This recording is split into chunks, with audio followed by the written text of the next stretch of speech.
কৃষ্ণ জয় গুৰু শংকৰ সৰ্বনাগৰ জাগাৰী নাহিকে উপাম তোহাৰি চৰণ পুৰেণু শতকোটি বাৰ একো কৰো প্ৰণাম বাৰ একো কৰি প্ৰণাম। সদৌ অসম কৃষ্ণ সৈন্য নাম সমাজ আৰু সাংস্কৃতিক গৱেষণা কেন্দ্ৰৰ উদ্যোগত অসমবাসী ৰাইজৰ সহযোগত আৰু শিৱসাগৰ ৰাইজৰ আতিথ্যত এই 4 দিনীয়া কাৰ্যসূচীৰে এই শুকানপুখুৰী অঞ্চলত যি প্ৰয়াত দেৱীমঞ্জা বৰুৱাৰ সেৱাৰ ক্ষেত্ৰত এই মহাপাল নামাগি সমস্ত জীৱ জগতৰ কল্যাণৰ অৰ্থে অনুষ্ঠিত কৰা হৈছে।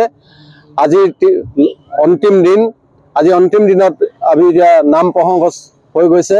ইয়াৰ পাছতে আমাৰ দক্ষিণপাট সত্ৰৰ সত্ৰাধিকাৰ প্ৰভু শ্ৰী শ্ৰী ননীগোপাল দেৱ গোস্বামী প্ৰভু ইতিমধ্যে আগমন হৈছেহি। তাৰ পাছতে আমি দিহা সম্ৰাট কমলা গগৈদেৱৰ দিহানাম পৰিৱেশন হ'ব। তাৰ পাছতে আমি সুদূৰ নলবাৰীৰ পৰা নিমন্ত্ৰণ কৰি অহা নাগাৰা নামৰ পাৰ্টি বজন্তী তালুকদাৰ ইতিমধ্যে আমাৰ মাজত উপস্থিত হৈছেহি। আমি বজন্তী তালুকদাৰ নাগাৰা নাম যি পৰিৱেশন কৰিব আমি সকলোৱে উপভোগ কৰিম। আৰু নিশালে এভাগী মহাপুৰুষীয়া ভাওনা আছে শকুনিৰ প্ৰতিশোধ।